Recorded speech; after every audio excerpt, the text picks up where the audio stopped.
Hello everyone, एक बार फिर से स्वागत है आप सभी का। आशा करता हूँ आप लगातार पढ़ रहे होंगे और आपने पिछली वीडियो भी देखी होगी। पिछली वीडियो में हमने डिस्कस किया था interior of the earth topic, इसका थ्योरी पोर्शन, और आज हम डिस्कस करेंगे इस टॉपिक के क्वेश्चंस। आशा करता हूँ कि आपने वो वीडियो कंप्लीट देखी होगी और साथ ही साथ उसके क्वेश्चंस भी प्रैक्टिस किए होंगे और थ्योरी आपने पढ़ी होगी। उसकी थ्योरी अपने आप में बहुत इंपॉर्टेंट टास्क होता है। आपने अगर थ्योरी नहीं पढ़ी है तो आज क्वेश्चन प्रैक्टिस करने का कोई फायदा नहीं है। पहले आप थ्योरी पढ़िए फिर ये वीडियो देखिएगा, क्योंकि अगर आप थ्योरी नहीं पढ़ेंगे तो आपको क्वेश्चंस प्रैक्टिस करने में परेशानी होगी और वो रट्टा ही होगा जब तक आपके कॉन्सेप्ट क्लियर नहीं होंगे। आप रट्टा नहीं मारिए, चीज़ों को समझने का प्रयास कीजिए और थोड़े समझने लायक क्वेश्चंस आते हैं सीयूटी के अंदर। पीजी के अंदर रट्टे से काम नहीं चलेगा। और एक बैलेंस वे में चीज़ों को मेंटेन करके चलिए। सिर्फ थ्योरी नहीं पढ़िए, साथ साथ क्वेश्चन प्रैक्टिस कीजिए और सिर्फ क्वेश्चन प्रैक्टिस मत कीजिए, साथ साथ थ्योरी भी पढ़िए। एक बैलेंस वे में चीज़ों को मेंटेन करके चलिए, क्योंकि कई बार बच्चे ऐसे करते हैं कि सिर्फ क्वेश्चन प्रैक्टिस करते रह जाते हैं, थ्योरी पढ़ते नहीं। और कई लोग ऐसे करते हैं कि सिर्फ थ्योरी पढ़ते हैं, क्वेश्चन प्रैक्टिस नहीं करते। वो सोचते हैं कि थ्योरी कर लूंगा तो क्वेश्चन प्रैक्टिस अपने आप कर लूंगा, मेरे कॉन्सेप्ट क्लियर हो जाएंगे। लेकिन ऐसा होता नहीं है। आप क्वेश्चन प्रैक्टिस नहीं की होगी तो आपके एलिमिनेशन पावर जनरेट नहीं हो पाएगी आपके अंदर, और आप चीज़ों को एलिमिनेट नहीं कर पाएंगे और आपके आंसर्स बहुत से गलत हो जाएंगे। तो एक बैलेंस वे में चीज़ों को मेंटेन करके रखिए। इतना यकीन भी मत रखिए कि आपने सब कुछ पढ़ लिया है, तो थ्योरी पढ़ ली है तो क्वेश्चंस तो अपने आप हो ही जाएंगे। एलिमिनेट करने की मेरे को जरूरत क्या पड़ेगी। हर किसी को हर कुछ नहीं आता है। मैंने आपको पहले ही कहा था, सब कुछ हर किसी को नहीं आता है। कहीं ना कोई क्वेश्चन आपको ऐसा मिल ही जाएगा पेपर के अंदर जिसमें आपको चीज़ों को एलिमिनेट करना ही पड़ेगा। इसलिए क्वेश्चन प्रैक्टिस इंपॉर्टेंट है, आप ध्यान रखिए इस बात का। और चलिए आज का सेशन शुरू करते हैं। इसी के साथ पहले क्वेश्चन की ओर बढ़ते हैं। क्वेश्चन शुरू करने से पहले बता देता हूँ कि मैंने क्वेश्चंस का लेवल पहले 12-13 क्वेश्चंस में क्वेश्चंस का लेवल मॉडरेट रखा है। उसके बाद थोड़े हार्ड क्वेश्चंस आएंगे। Hard questions in the sense कि आपने अगर थ्योरी भी पढ़ी होगी तो उसमें से मतलब थोड़ा सा आपको आंसर देने में परेशानी होगी, क्योंकि वो थोड़ा सा एनालिसिस बेस्ड क्वेश्चन है। अगर वो क्वेश्चंस आप कर जाते हैं तो आपका सीयूटी के अंदर इस टॉपिक से मैं कॉन्सेप्ट्स को क्लियर समझूंगा और आप आसानी से इस टॉपिक से कोई भी क्वेश्चंस आएंगे तो आप आंसर दे पाएंगे। इसलिए थोड़ा सा लास्ट तक सेशन देखिएगा और हार्ड क्वेश्चंस तक टिके रहिएगा। आपको यही कहना चाहूंगा मैं। चलिए शुरू करते हैं। पहला क्वेश्चन देखते हैं इसी के साथ अपना। The existence of the earth the existence of the liquid outer core is most convincingly established bye. इसका हमने कल ही डिस्कस किया था कि सिस्मिक वेव्स लेयर्स को डिफाइन करने में इंपॉर्टेंट इनडायरेक्ट सोर्स का काम करती है। मैंने आपको बताया था P waves, S wave, L waves, P और एस वेव का ट्रेवल करना, वेलोसिटी उनकी, और किस किस लेयर के अंदर वो पाई जाती है, किसके अंदर एब्सेंट होती है, ये लेयर्स को डिफाइन करने में इंपॉर्टेंट भूमिका निभाती है। और इसी का आंसर इसी से जुड़ा है। आपको मैंने कल बताया था कि आउटर कोर के अंदर लिक्विड फॉर्म में पाया जाता है और एस वेव उसके अंदर ट्रेवल नहीं कर सकती। तो इसका आंसर ऑप्शन बी होगा। अब sense of S wave beyond 103 degree, तो इसका आंसर ऑप्शन बी हो जाएगा। चलिए नेक्स्ट क्वेश्चन की ओर बढ़ते हैं। The sharp decrease in P waves velocity at the core mantle boundary is. ये भी एक अच्छा क्वेश्चन है। Increase in temperature only, change in chemical composition, transition from solid to liquid state. आपको पता है कि ऑप्शन सी तो होगा ही होगा, transition from solid to liquid state. पीछे भी हमने डिस्कस कर लिया और अब फिर दोबारा आ गया, तो इसका ऑप्शन सी तो होगा ही होगा। क्या केमिकल कंपोजिशन में चेंज होता है? ऑफ कोर्स होता है, क्यों नहीं होगा। सियाल, सीमा और नीफे। सीमा से हम जाएंगे नीफे की ओर, सिलिकॉन मैग्नीशियम से निकल फेरस की ओर जाएंगे, तो इसका ऑप्शन ये भी ठीक हो जाएगा। तो बी और सी दोनों ऑप्शन राइट हैं। इसे इसका आंसर बन जाएगा option both B and C. Next question की ओर बढ़ते हैं। The Richard Gutenberg model of earth interior is primary based on. ये भी पीछे डिस्कस किया कि सिस्मिक वेलोसिटी डिसकंटिन्यूटीज के ऊपर बेस्ड है ये Richard Gutenberg model of earth interior. तो इसका ऑप्शन सी सही हो जाएगा। और मैंने ज़्यादातर क्वेश्चंस कोर से जुड़े ही रखे हैं और इनर कोर आउटर कोर से ही जुड़े ज़्यादा क्वेश्चंस आपको देखने को मिलेंगे। और ये टॉपिक इंपॉर्टेंट भी है अपने आप में। तो ज़्यादा क्वेश्चंस मैंने इसी पोर्शन के रखे हैं, और फिर से एक बार क्वेश्चन देखने को मिलेगा ये, which of the following discontinuity spread layers having similar chemical composition but different physical properties. Similar chemical composition but different physical properties, ऐसा कौन सी डिसकंटिन्यूटी के अंदर देखने को मिलता है? तो आप माहौल डिसकंटिन्यूटी की बात करेंगे तो उसके अंदर वेलोसिटी चेंज होता है, टेम्परेचर चेंज होता है, फिजिकल प्रॉपर्टीज मेरे ख्याल से चेंज नहीं होती है ज़्यादा। केमिकल सिमिलर केमिकल कंपोजिशंस नहीं रहती है, केमिकल कंपोजिशन भी चेंज होती है। सियाल से जाते हैं हम सीमा की ओर, ऐसा ही गुटेनबर्ग के अंदर होता है, सीमा से नीफे के अंदर जाते हैं। लेकिन लेमन डिसकंटिन्यूटी के अंदर ऐसा नहीं देखने को मिलता। लेमन डिसकंटिन्यूटी के अंदर क्या होता है, नीफे ही होता है, निकल फेरस होता है, लेकिन फॉर्म बदल जाती है। आउटर कोर के अंदर, जैसे कि आपको मैंने पहले ही बताया कि आउटर कोर के अंदर लिक्विड फॉर्म में नीफे पाया जाता है, मतलब केमिकल कंपोजिशन तो सेम रहती है, लेकिन इनर कोर के अंदर प्रेशर के कारण सॉलिड फॉर्म में वही केमिकल कंपोजिशन पाई जाती है। तो इसका आंसर ऑप्शन सी हो जाएगा। और कोनार्ड डिसकंटिन्यूटी की बात करें कि कोनार्ड डिसकंटिन्यूटी इसका आंसर क्यों होगा, तो आपको मैंने बताया था कि क्रस्ट दो भागों में डिवाइडेड है, कॉन्टिनेंटल क्रस्ट और ओसेनिक क्रस्ट। और कॉन्टिनेंटल क्रस्ट क्या होता है, ग्रेनाइटिक लेयर्स होती है उसके अंदर, और बेसाल्टिक लेयर होती है ओसेनिक क्रस्ट के अंदर। तो इससे भी केमिकल कंपोजिशन चेंज होती है। तो ये भी इसका आंसर नहीं होगा, इसका ऑप्शन सी बनेगा इसका आंसर। नेक्स्ट क्वेश्चन डिस्कस करते हैं, लेमन डिसकंटिन्यूटी इंडिकेट्स। ये आपको फिर से वही क्वेश्चंस दोबारा दे दिया गया, एक तौर पे रिपीट ही आपके लिए तोहफा है। इसका आंसर आप आसानी से दे पाएंगे, आउटर कोर और इनर कोर बाउंड्री, इसका आंसर सी हो जाएगा। नेक्स्ट क्वेश्चन डिस्कस करते हैं, low velocity zone in the upper mantle is associated with. Low velocity zone in the upper mantle is associated with, देखिए इसका आंसर आसानी से आप दे सकते हैं, increase in rigidity, partial melting of rocks, absence of radioactive elements, और complete solidification. अब अंदाजा लगाइए आप, एस्टिनोस्फेयर कहाँ पाया जाता है और उसके अंदर मैग्मा कहाँ पाया जाता है। तो एस्टिनोस्फेयर पाया जाता है क्रस्ट और मेंटल के बीच में, और उसे मान सकते हैं कि हम अपर मेंटल के अंदर पाया जाता है। तो इसका आंसर हो जाएगा पार्शियल मेल्टिंग ऑफ रॉक्स। इसी से इसका अंदाजा लगाया जा सकता है, बढ़िया इसका आंसर आप दे सकते हैं। अभी तक आपको आसान क्वेश्चन ही देखने को मिले, आगे थोड़े से लेवल बढ़ेगा। 15 लगभग 13वें-14वें क्वेश्चन के बाद क्वेश्चंस के लेवल थोड़ा इंक्रीज हो जाएगा। Which seismic wave undergoes maximum refraction inside the earth. Which seismic wave undergoes the maximum refraction inside the earth. आपको पता है कि रेन शेडो जोन होता है 103 डिग्री से 143 डिग्री तक, और उसके अंदर कौन सी सबसे ज्यादा रिफ्लेक्ट होती है वेव, आपको ये भी पता ही होगा, और इसका आसानी से आप आंसर दे सकते हैं। इसका आंसर हो जाएगा पी वेव्स। और आशा करता हूँ कि आपने कल अर्थक्वेक के बारे में पढ़ा होगा, इस टॉपिक के बारे में पढ़ा होगा, और अर्थक्वेक के बारे में दिया ही होता है अगर आप कहीं से भी इस टॉपिक को पढ़ेंगे। और आप अर्थक्वेक को थोड़ा डिटेल में पढ़िएगा, ये टॉपिक मैं नहीं करवा रहा क्योंकि इतना टाइम नहीं है। मैंने इंटरनल स्ट्रक्चर करवा दिया, आपको अर्थक्वेक वोल्केनो पढ़ना होगा। इसके साथ साथ मैं आपको एक टॉपिक करवाऊंगा, एक स्किप करूंगा, एक टॉपिक करवाऊंगा, एक टॉपिक स्किप करूंगा, एक टॉपिक करवाऊंगा, एक टॉपिक स्किप करूंगा। इस तरीके से हम चलेंगे ताकि हमारा सिलेबस आसानी से कवर हो जाए।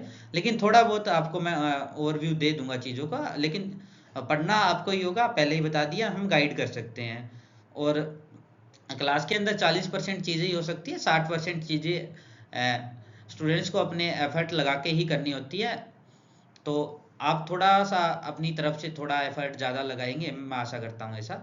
The shadow zone of P waves 103 degree 43 exist due to, ये आपको पिछले क्वेश्चन में डिस्कस हो गया, दोबारा यही क्वेश्चन दे दिया रिपीट होके।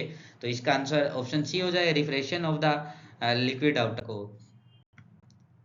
Which statement correct regarding the earth inner core.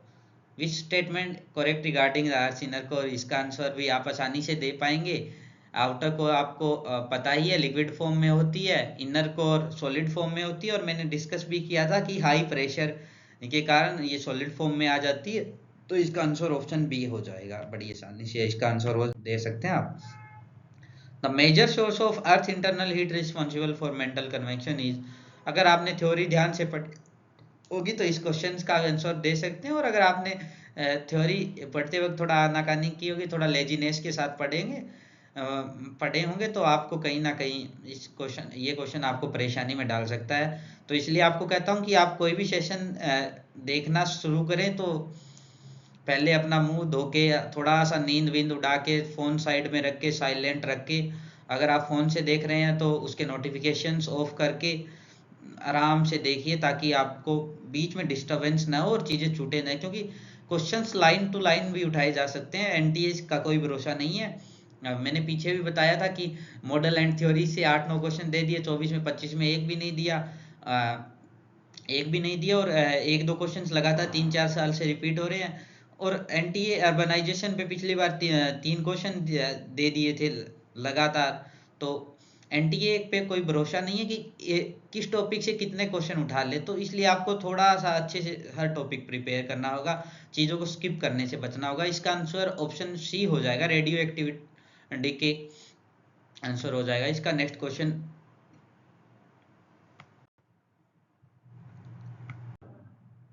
एस्टेनोस्फेयर differs from the lithosphere mainly in terms of, इसका आंसर भी आसानी से आप दे सकते हैं, मैकेनिकल बिहेवियर इसका आंसर होगा।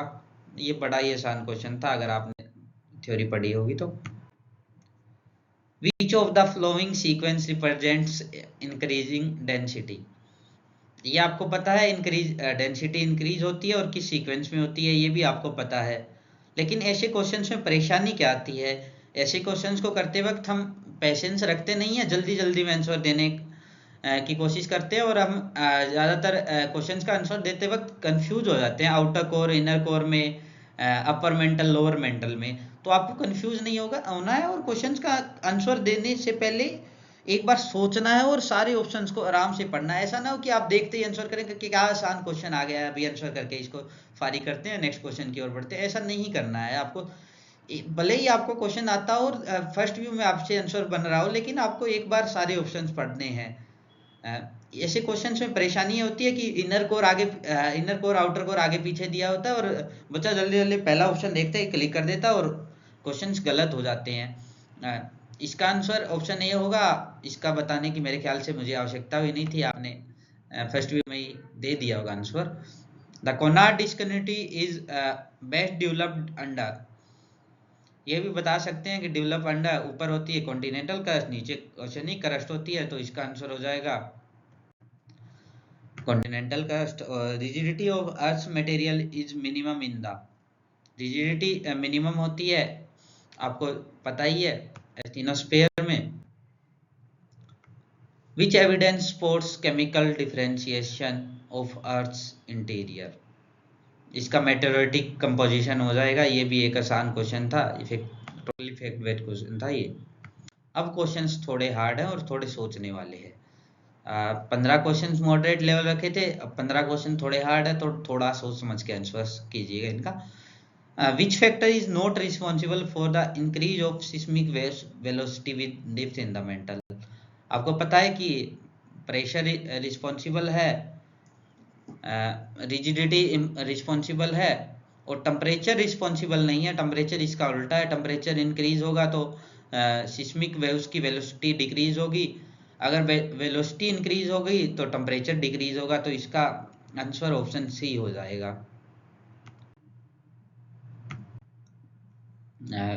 क्वेश्चन 17 रखते हैं, the inner core remain solid despite extremely high temperature mainly due to, inner core remains solid despite extremely high temperature mainly due to, देखिए इसका आंसर थोड़ा दिमाग लगाइए अपना। ऑप्शन है absence of radioactive elements, high iron content, enormous lithospheric pressure, low geothermal gradients।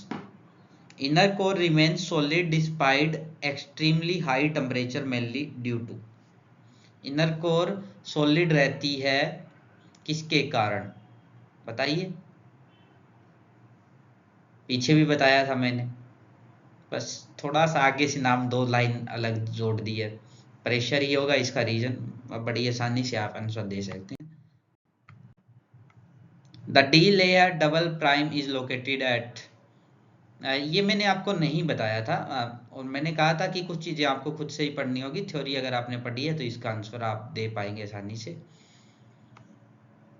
इसका answer हो जाएगा just above the core mantle boundary. Which seismic evidence confirm the existence of inner core? ये फिर से रिपीट हो गया है। माफी चाहूंगा कि मैंने इतने ज्यादा क्वेश्चंस कोर से डाल दिए कि बार बार थोड़ी लैंग्वेज चेंज होकर रिपीट हो रहे हैं।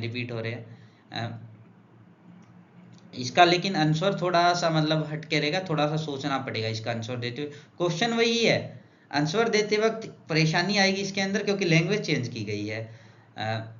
इस टाइप के क्वेश्चन से बड़े ही एनालिटिकल होती है, थोड़े से आपको थोड़ा सा पढ़ना पड़ता है चीज़ों को डीपली, थोड़ा सा दिमाग लगाना पड़ता है। जल्दबाजी करेंगे तो आपके आंसर्स गलत हो जाएंगे। इसके आंसर आपको दो में कंफ्यूजन होगी, ऑप्शन बी और सी में। Reappearance of P waves beyond 143 degree और एस वेव शेडो जोन। तो इसका आंसर होगा reappearance of P waves beyond 143 degree.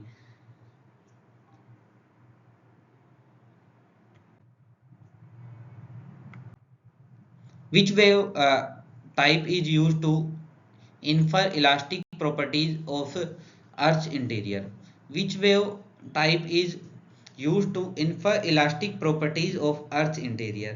ये बड़ी आसानी से आंसर दे सकते हैं। इसका होगा पी वेव्स और एस वेव्स, दोनों आपको पता ही होगा इसका answer. The increase in P waves velocity eight 660 kilometre depth is associated with. ये क्वेश्चन थोड़ा हार्ड मान सकता हूं मैं, ये थोड़ा हार्ड है क्वेश्चंस, और ये हार्ड क्वेश्चन है और आपको इसके बारे में पढ़ना और सर्च करना है और इसका आंसर आपको कमेंट बॉक्स में देना है। क्वेश्चन नंबर 21 का आंसर आप सभी लोग कमेंट बॉक्स में देंगे और थोड़ा सा इसको एक्सप्लेन भी करना है कि इसका आंसर ये होगा तो क्यों होगा, ठीक है। इसका आंसर मैं आप पे छोड़ता हूँ, इसका आंसर आप कमेंट बॉक्स में देंगे। ओ सॉरी यार, मैंने तो आंसर भी बता दिया, sorry. Which statement is correct? Oceanic crust is thicker than continental crust. Continental crust is denser than oceanic crust. Oceanic crust is basaltic in composition. Continental crust lacks silica. आपको देखते ही answer बना देना चाहिए क्योंकि कल मैंने बताया था आपको और अभी शुरुआत में भी बताया था कि कॉन्टिनेंटल क्रस्ट ग्रेनाइटिक लेयर में पाई जाती है। कोनार्ड डिसकंटिन्यूटी डिस्कस की थी, तब बताया था मैंने कि कॉन्टिनेंटल क्रस्ट में ग्रेनाइटिक लेयर्स पाई जाती है और इसमें बेसाल्टिक कंपोजिशन पाया जाता है। तो इसका आंसर सी सही होगा। The Gutenberg discontinuity is characterised by, फिर से वही, increase in S wave velocity, sudden increase in density, complete disappearance of P waves और ग्रेजुअल वेलोसिटी चेंज। इसका आंसर भी आप लोग देंगे। क्वेश्चन नंबर 21 और 23 का आंसर आप लोग देंगे। इसका आंसर मैं नहीं बताऊंगा आपको क्योंकि पिछले का आपने पता लगा लिया था। Which of the flowing best explain, फिर भी 21 का आंसर आपको देना है ईमानदारी से। आप वीडियो में आगे बढ़ने से पहले आप उसका आंसर दे दें ताकि आपको आंसर दिखे ना। Which of the flowing best explains the P wave shadow zone? Which of the flowing best explain the P wave shadow zone? Absorption of metal minerals, reflection at MOHO, strong diffraction at the liquid outer core। फिर से वही questions और फिर से वही answer, option C इसका answer होगा। Language change है, क्वेश्चन सेम है और यहाँ से क्वेश्चंस मैंने जानबूझ के इतने ज़्यादा उठाए हैं ताकि आप चीज़ों को पढ़े। थोड़ा मैंने कल एक्सप्लेन करने में भी आनाकानी की थी, मैंने मेंटल और कोर को आपको एक्सप्लेन नहीं किया था। और क्रस्ट के बारे में हर कोई पढ़ लेता है और मेंटल के बारे में हर कोई पढ़ लेता है, लेकिन कोर पढ़ते वक्त हम थोड़े लेजी हो जाते हैं और चीज़ों को अच्छे डिटेल से नहीं पढ़ते। लेकिन इसलिए मैंने यहाँ से ज़्यादा क्वेश्चंस आपको उठा के दे दिए ताकि आप ये क्वेश्चन भी अच्छे से कवर कर पाओ। The mechanical layering of the earth is based on, mechanical layering is on earth is based on, mechanical हो गया तो फिजिकल स्टेट और स्ट्रेंथ बड़ी आसानी से आंसर दे देंगे इसका। Which layer shows maximum geothermal gradient? Maximum geothermal gradient, geothermal आ गया है तो option A. The low velocity zone corresponds approximately to, low velocity zone corresponds approximately to, इसका भी ऑप्शन ए। और यार उसका आंसर ऑप्शन बी क्या होगा? मैंने ऑप्शन पढ़े नहीं, मैं भी जल्दबाजी कर गया, मैं आपको पेशेंस रखने की बोल रहा था, जल्दी जल्दी में वो क्वेश्चन स्किप कर दिया, मैं पढ़ भी नहीं पाया अच्छे से।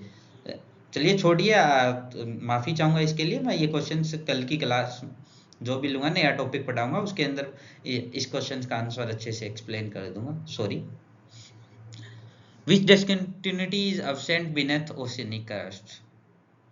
विच discontinuity is absent beneath oceanic crust? तो इसका आंसर आप आसानी से दे पाएंगे। कौन सी एब्सेंट होगी? Beneath oceanic crust, Conrad. Conrad पाई जाती है कॉन्टिनेंटल और ओशेनिक क्रस्ट के बीच में।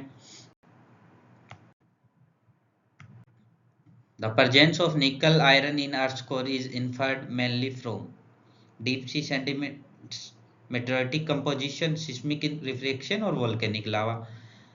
आपको पता है कि मेटेरिटिक कंपोजिशन के कारण पाई जाती है निकल और आयरन।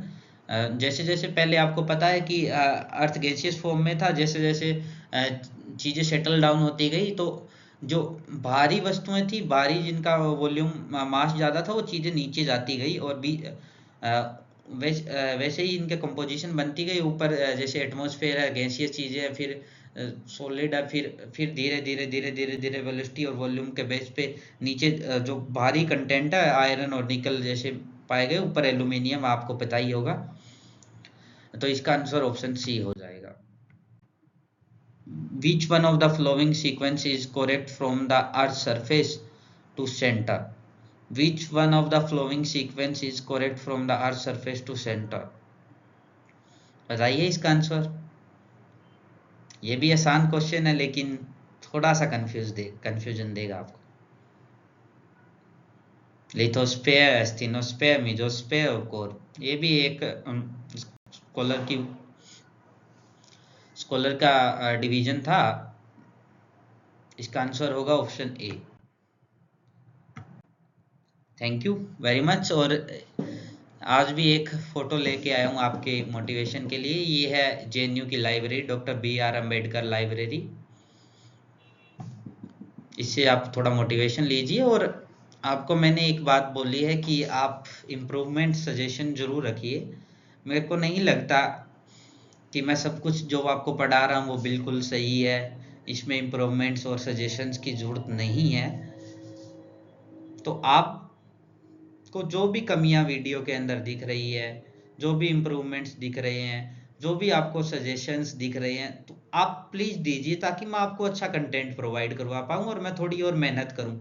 अगर आप रिस्पॉन्स नहीं करेंगे, कमेंट नहीं करेंगे, चीज़ों को देखेंगे नहीं अच्छे से, तो फिर ये मेरे लिए थोड़ा सा डिमोटिवेटिंग होगा और मैं आगे थोड़ा हिचकिचाऊंगा चीज़ों को करने में आपके लिए। तो आप थोड़ा सा मतलब सपोर्ट कीजिए और इम्प्रूवमेंट सजेशन ज़रूर लिखिए कि मैं क्या इम्प्रूवमेंट करूं, क्या सजेशन करूं। आपके लिए ही है सब कुछ, आपके लिए ही कर रहा हूं, तो आप थोड़ा सा चीज़ों को लिखिए, आपको क्या कमियां लग रही है इन चीज़ों के अंदर, तो थोड़ा सा आप इम्प्रूवमेंट्स और सजेशंस दीजिए। आप ये आपके लिए मस्ट रहेगा। Thank you very much. और लगातार पढ़ते रहिए और रेगुलर पढ़ते रहिए। जैसा कि मैंने आपको पहले भी बताया था, भले ही 1-2 घंटा पढ़िए, एक टॉपिक रोज कवर कीजिए। ज़्यादा हार्ड नहीं है एग्ज़ाम, लेकिन रेगुलर पढ़ोगे तो हो जाएगा और बड़ी आसानी से आपको पता भी नहीं लगेगा कि कैसे हो गया। कई बार तो लगेगा कि तुक्के से हो गया, लेकिन आपने रेगुलर पढ़ा था, 1-2 घंटे 1-2 घंटे 1-2 घंटे आप रोज पढ़े थे, उससे आपका हो गया। और अभी आप पढ़ेंगे नहीं, 1-1.5 महीने एग्ज़ाम पास में आएगा, 8-10 दिन में लास्ट में आप एमसीक्यूज करेंगे, चीज़ों को उठाएंगे, आपसे हो नहीं पाएगा इतना। आप कोशिश करेंगे लेकिन हो नहीं पाएगा, फिर कोई कर भी नहीं पाएगा। लेकिन अभी टाइम है, अभी से संभल जाइए, अब थोड़ा सीरियस हो जाइए, 1-2 घंटा रोज पढ़िए। आप कीजिए, आप अगर फाइनल ईयर में कॉलेज का अपना साथ साथ कुछ और कर रहे हैं तो वो कीजिए, लेकिन 1-2 घंटे तो आप टाइम मेरे ख्याल से दे ही सकते हैं एंट्रेंस के लिए। Thank you very much.